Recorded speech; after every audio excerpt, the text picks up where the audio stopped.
विधानसभेसाठी महाराष्ट्र भाजपला 3 कॅप्टन आणि 1 महाकॅप्टन लाभणार आहेत। महाराष्ट्र विधानसभेच्या निवडणुका दिल्लीमधले चाणक्य अमित शहा, केंद्रीय मंत्री नितीन गडकरी, उपमुख्यमंत्री देवेंद्र फडणवीस आणि भाजपचे प्रदेशाध्यक्ष चंद्रशेखर बावनकुळे यांच्या नेतृत्वामध्ये लढवल्या जातील।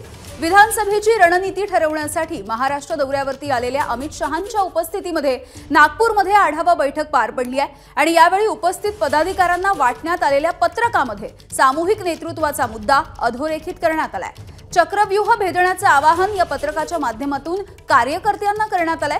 तसंच महाराष्ट्र विधानसभा जिंकेपर्यंत कुणीच थांबणार नाही असा निर्धारही यामध्ये करण्यात आलेला आहे।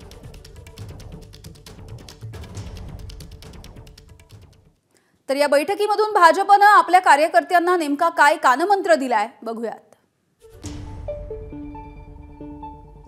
आज पुन्हा एकदा परीक्षेची वेळ आली आहे। या परीक्षेच्या घडीला आपल्याला पुन्हा एकदा सिद्ध करून दाखवायचंय। काही लोक आपल्याला घेरण्याचा प्रयत्न करतील, पण हा चक्रव्यूह आपल्याला भेदायचा आहे। महाराष्ट्र विधानसभेची परीक्षा नव्याने द्यायची आहे। पंतप्रधान मोदींच्या विश्वमान्य नेतृत्वाला अमित शहा, नितीन गडकरी, देवेंद्र फडणवीस आणि चंद्रशेखर बावनकुळेंच्या मार्गदर्शनाची जोड लाभतीये। तरीही मनात एकच निर्धार हवा, तो भाजपला विजय पथावर नेण्याचा। आता एकच लक्ष्य, महाराष्ट्र विधानसभा।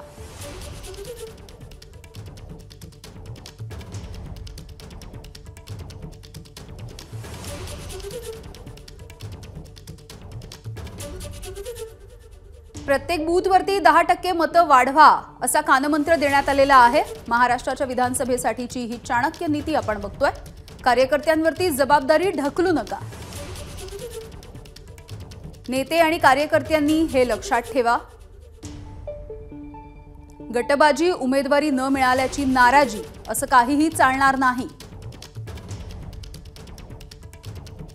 दसरा ते दिवाळी प्रत्येक बूथवर तरुण कार्यकर्ते पोहोचायला हवे। आजी माजी सरपंचांवरती सुद्धा लक्ष द्या। विदर्भातून जास्तीत जास्त जागा यायला हव्यात। विदर्भच राज्य जिंकून देईल।